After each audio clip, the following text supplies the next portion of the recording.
كتائب القسام أن مقاتليها أوقعوا قتلى وجرحى من جنود الاحتلال في اشتباكات ضارية إسرائيلية هبطت لإجلاء القتلى والجرحى. كما أعلنت القسام حتى لو قدم لن أتبنى كلامه. استهدافهم تم بعد أن دخلوا مدرسة يا سيدي ولا دخل 5 في سبيلك وابتغاء مرضاتك ونصرة لدينك.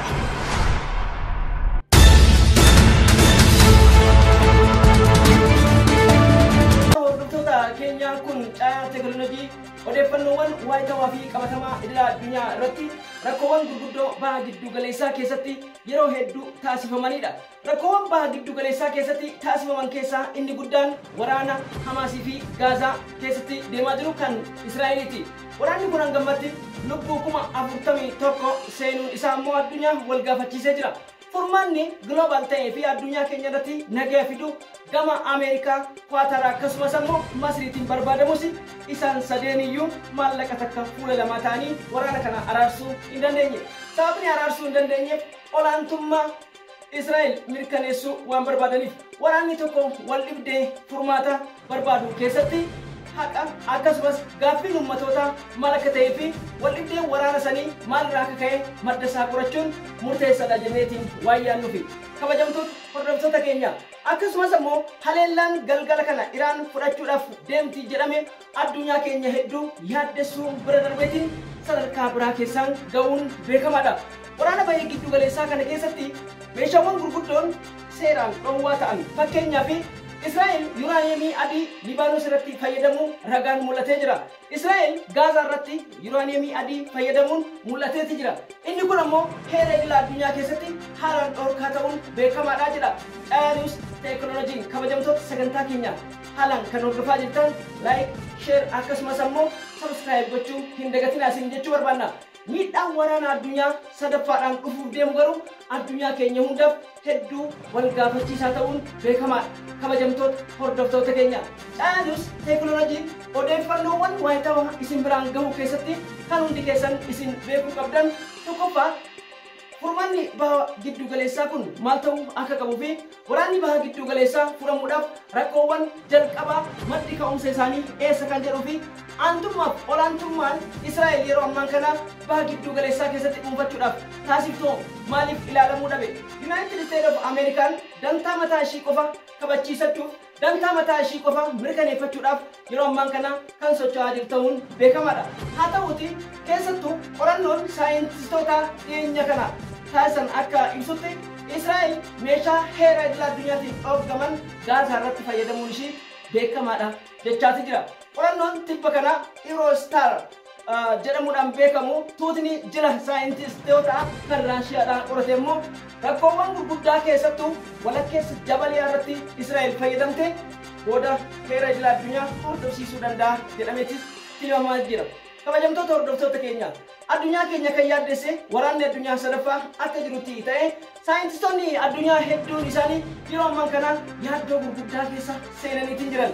Yaaddoon gurguddaan isaan seenan fakkeenyaaf tuutni jila astiroonomii kan naasaadha guyyaa 8tiif imala deeme keessatti ji'a 8 itti fudhachuu danda'eeti. Pilaanetiin haarofni ammaan kana dhufte jedhamte pilaanetii isii 14ffaadha. Pilaanetiin 14ffaan kun pilaanetota hangammaa jiran keessaa pilaanetota gaaga'a guddaa geessiftus jedhamtee jirti.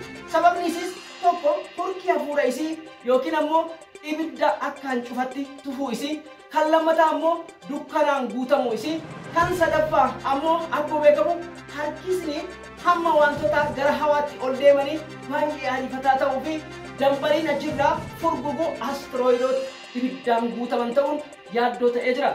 Furgugaa tibba darbee taasifaman kana keessatti Ameerikaan qorattoota naasaa gurguddaa ta'an kan akka Jeen Firii fa'aa garasitti erguun ni yaadatama.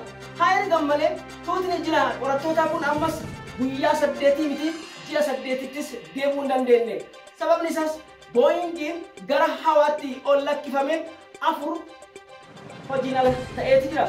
Sababni hojiin ala ta'e saffisni hamma pilaanetota sa'aatii 24 keessatti yeroo kanarraa kaasee jedhan tamsaasa kallattii irratti argamu. Naasaan kabajamtoota hordoftoota keenya sa'aatii 24 keessatti aduu hamma dheerina sa'aatii shantamii tokko itti fudhachuu danda'a. Kan lammataa orbitiin sirna pilaaneetota haala silaa jiruu fi humni ri'aaktii yookiin ammoo wiirtuu waqtiilee jijjiiran kun qilleensa baramaa gara olaanuu yookiin oozoonii gubbatti miidhaa qabaachuu isaatiin wal qabsiisee guyyaa sadiif aduu dhabuu dandeenyaa kan jedhu oduun naasuu takka naasaa bira gadi baate. Hangam takka dhugaadha kan jedhu naasaa www jettanii seenuudhaan yookiin www.nasa.com jettanii seenuu dandeettan. First Post Associated Press dubbii kana qorachuudhaaf gadi baasee dubbittiin dhugaa taatee jirti. Akkasumas biyyoonni akka Jaappaan, Awurooppaa, Kooriyaa kaabaa fi Raashiyaan akka gargaaranis birmannaa gaafatee jira. Eenyu naasaan jechuudha. Kabajamtoota hordoftoota keenya miidhaawwan gurguddoon addunyaa keenyatti deemaa jiran kan nama yaaddessan tokko lama jedhamuu hin danda'an. Kanaaf furmaanni jiru maali addunyaa keenyatti nagaa haa taasisu. Abbaan Starlink yookiin ammoo abbaan X-Tutorii duraanii Elon Musk yeroo ammaan kana tuuta kana gargaaruudhaaf maallaqoota hedduu baasusi. Maallaqoonni isaan baasan kun tokkolleen humna isaaniitiin ga'uu hin dandeenye. Kanaaf naasaan biyyoota baha giddu galeessaa irraa hanga Awurooppaa hanga Jaappaanii fi Raashiyaatti dhiyeessee jira jechuudha. Waraana addunyaa wal dorgomuuf jecha akkasumas tuuta naasaa astiroonomii buqqisanii bakka biraatti dhaabuudhaaf yoo xiqqaate kiiloomeetira 20,000 dachaa istaadiyoomiilee meeqaa barbaachisaa jedhamee jira. Waraanni addunyaa sadaffaa ka'uun isaa shakkii qaba. Shakkiin qabu. Waraanni addunyaa sadaffaan kan eegale Gaazaa keessatti ta'uu eenyuufis mamuu qabu. Sababni isaas Turkiif Raashiyaa wal fudhatanii dhufuun akkasumas Israa'eliif Ameerikaan, Jarman, Giriik, England wal fudhatanii dhufuun kun hundi madda waraana addunyaa sadaffaati jenneetiin ilaalla. Kabajamtoota hordoftoota qaqqaaliiwwan keenya. Kanaaf sagantaa keenya kanneen hordofaa jirtan waraana addunyaa sadaffaa dhaabuudhaaf ilaalchi dhala namaa ta'uu kan qabu nageenyummaa irratti fuulleffachuu qaba. Ilaalchi dhala namaa ta'uu kan qabu nagaa amantii hin qooddamne, nagaa eenyummaa keessirraa mulqine, nagaa salphinaaf dhala ilma namaa qaanessuun saaxille keessatti jiraachuun murteessaadha.